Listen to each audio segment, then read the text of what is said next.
Previously on the Great Canadian Road Trip. I'm Joanna.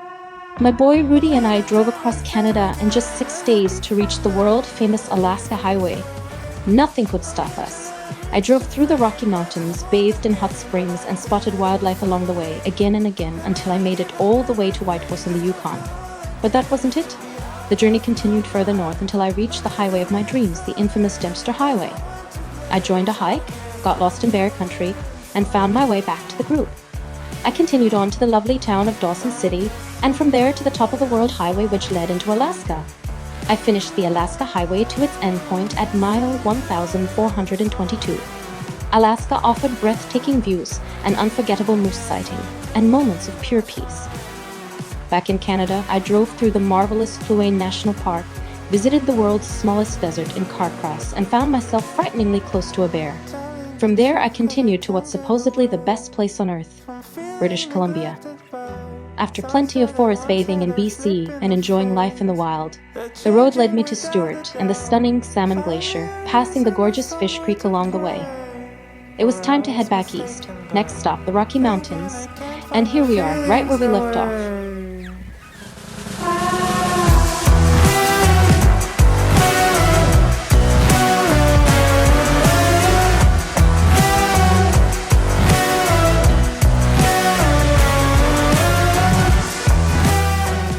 I arrived in the town of Jasper and my goal with the flow, sleep where the road takes you days, were clearly over.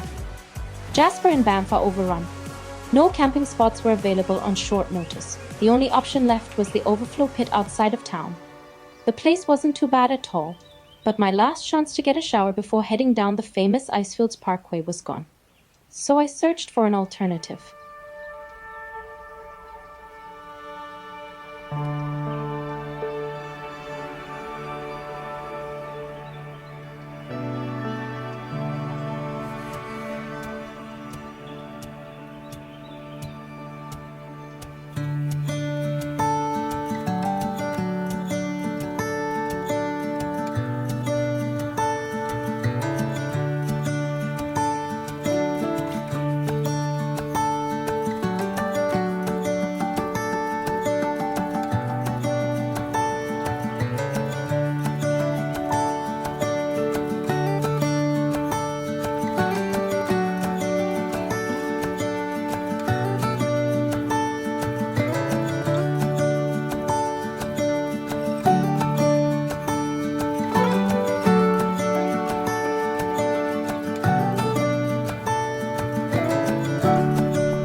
In the early morning, I started my journey along the famous Icefields Parkway, which connects Jasper and Banff, passing mountains, glaciers, waterfalls, and ice fields along the way.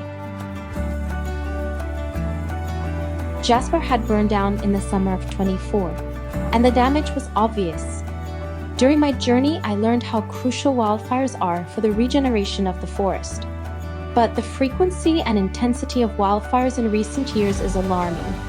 Even though Jasper was marked by the fires, visitors were still arriving in large groups.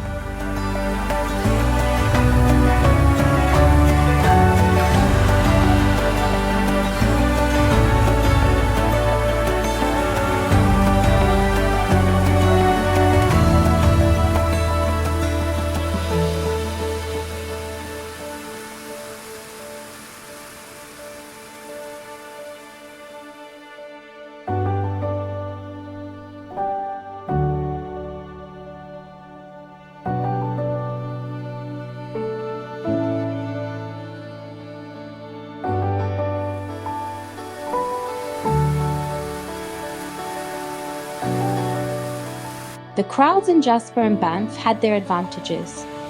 I could finally walk and hike again, because the more people there are, the lower the chance of a bear encounter. However, I made one tiny mistake that repeated itself around 3 times in the area. I took the chance to follow people walking in the direction I wanted to go, trying to stay inconspicuous and close by. At times, these people would change direction or turn around. This was one of those moments I might have looked happy, but inside I was panicking, suddenly alone in the woods, gripping my bear spray and trying to find the fastest way back to a bear-safe place, or any other people.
Roughly halfway along the Icefields Parkway lie the Columbia Icefields and the Athabasca Glacier.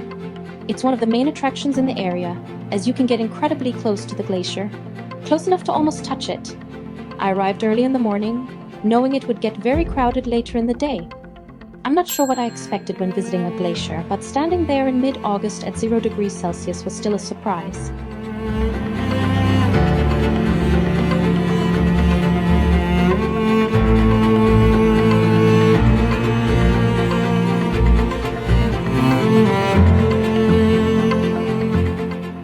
While hiking up the trail, visitors can see markers showing how much the glacier has retreated over the years.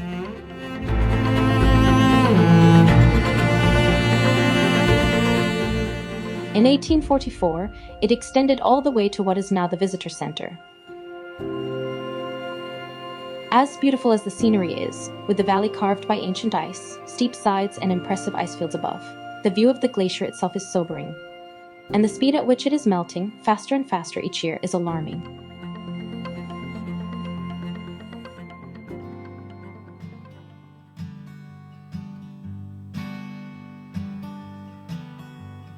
There's a lot to see, a lot to do. Recently I've realized I like doing it all with you. Take my hand, twirl me around, hold me close, don't ever put me down. Every time I look at you, you're looking back at me, my dear. When you are around, everything seems crystal clear. Dreaming of this moment, hoping for something real, for something real. Way back when I was a lonely soul, holding on to a heart so cold. Letting go is the only way to free myself from years of pain. You came to me like an ocean. So sweet, I thought I'd never see love like this is all I need. Never thought I'd be so free.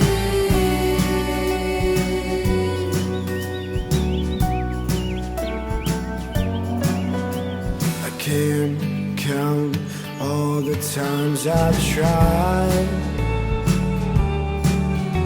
to fill the void that's broken me apart so many times. Then you came into my life. Hold me close, hold me tight. Leaving the Icefields Parkway, I made my way into Canada's most famous places. Spending the day at Lake Moraine and watching the sunset at Lake Louise. I was lucky to book the last available spot on the bus a week ahead. This whole experience in Banff was something.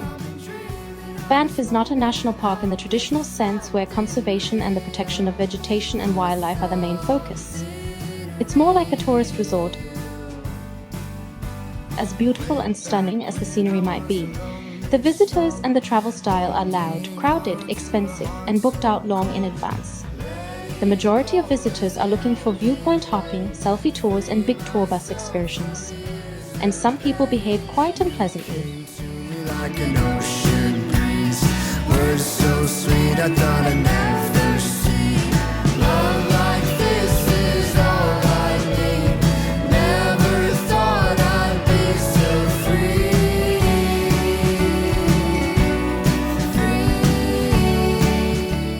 But here I was, part of this crowd, and I decided to have a great time regardless. However, don't get me started on the prices. $160 plus tax for 1 hour of canoe rental. What the actual fuck? But I didn't drive over 10,000 kilometers across the second biggest country in the world to start saving now. I just closed my eyes, swiped my card, and escaped the crowds.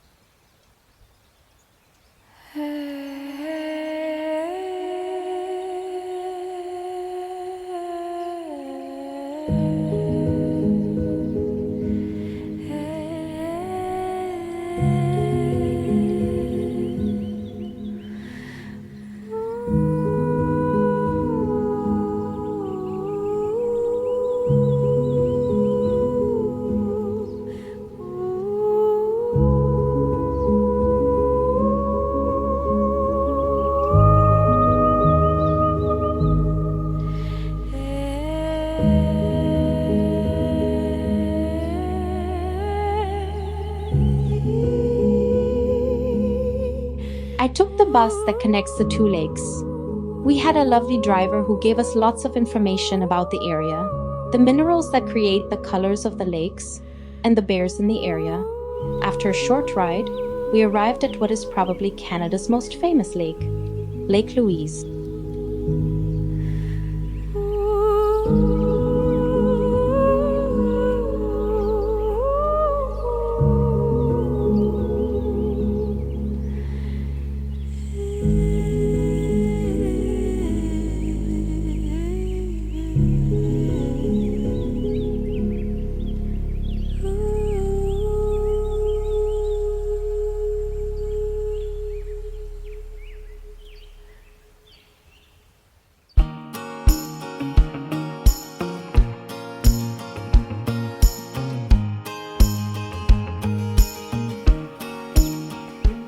My last day in the West had come, and I had a trauma to overcome when it came to guided hikes. I gave it another chance, this time paying close attention to keywords in the description such as family-friendly and moderate or gentle descent, to make sure it would be a level I could keep up with. The Kootenay National Park offers guided educational hikes, and I was lucky to still get a spot to experience my first fossil hunt. Early in the morning, we met a small group of lovely people who share a love for rocks and nature. We hiked up the Salmon Glacier trail and learned a lot along the way about how fossils are found, how specimens are examined, and how they are reconstructed. Once we reached our destination, the Burgess Shale was unmistakable.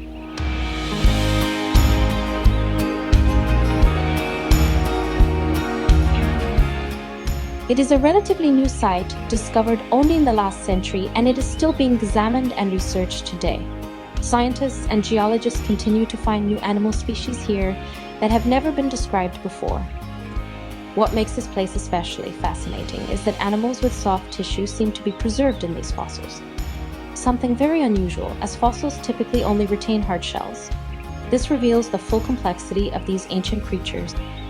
We were given tools and time to search for fossils that are over 500 million years old. Of course, the fossils must remain where they are. Hunting in this context means searching, finding, observing, and carefully placing them back where they belong. Leave no trace and take only memories. Apparently, my bearware face is also my fossil hunting face.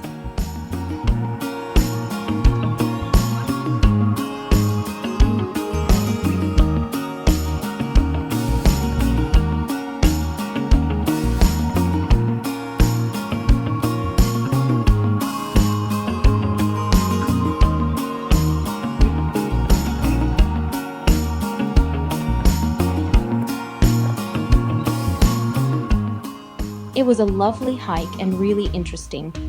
My trauma was healed, and with that a good time to say goodbye to the west and head back to the east.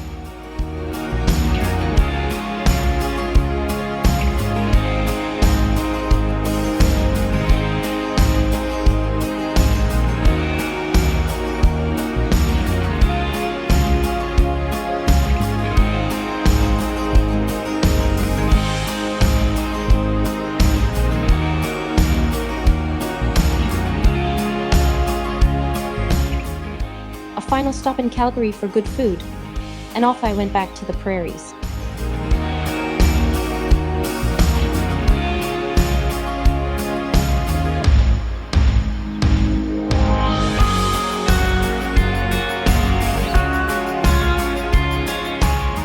The prairies are beautiful in their own way, but driving through mostly flat farmland for 3 days in a row can be tough. Alberta, Saskatchewan, and Manitoba offer some great places to break it up with visits and stops along the way.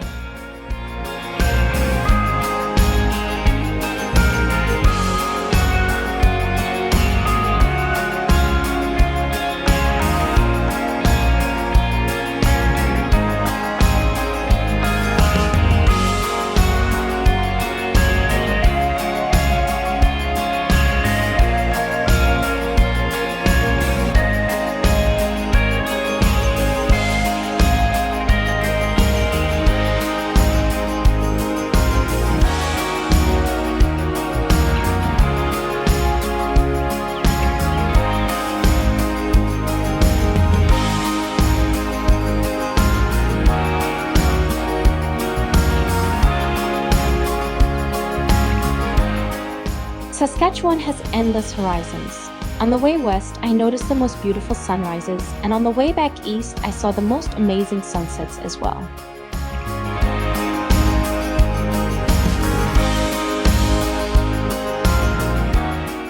I stopped at a place that caught my attention on the way west, Riding Mountain National Park in Manitoba.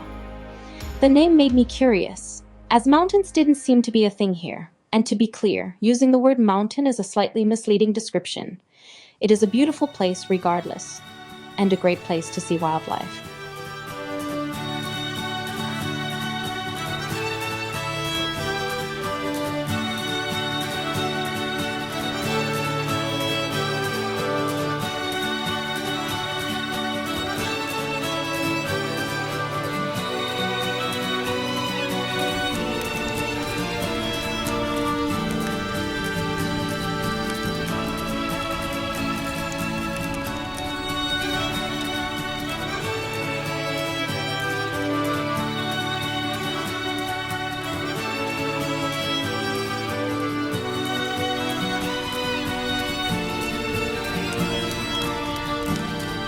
If I remember one thing about the provinces in the center of Canada, it's surely the sunsets and sunrises that are extra delightful on the wide horizon.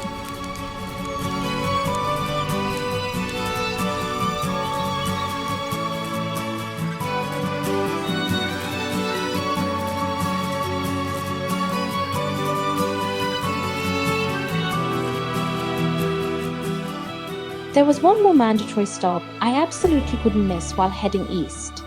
Just outside Winnipeg, a small park by the side of the highway marks the longitudinal center of Canada.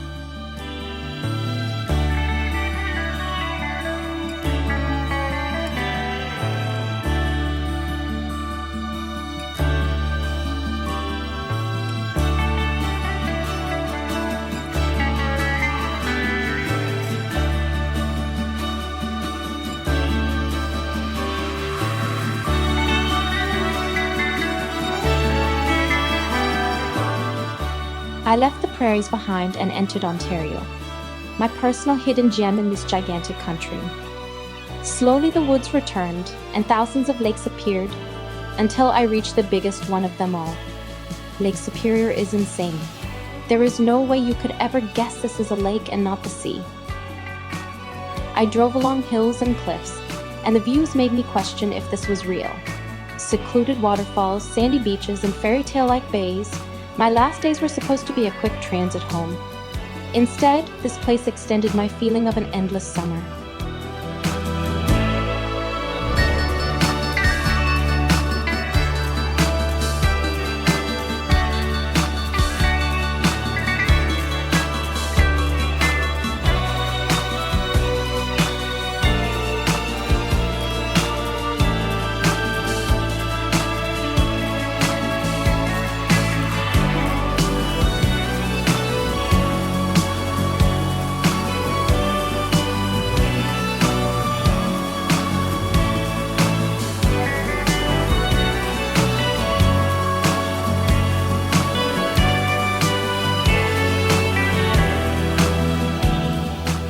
It was time to end my journey and return home with more impressions than I could yet process.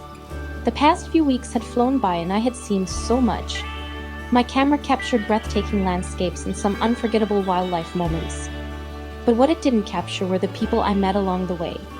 Adventurers like me generously sharing their routes and favorite hidden spots. Strangers taking photos for one another, hiking side by side to stay bear safe.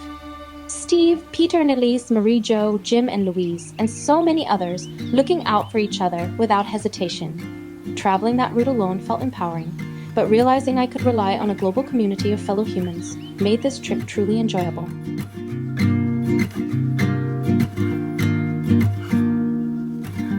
I was out there alone, moving from station to station. I've been searching for the right one, but I was ready for something more.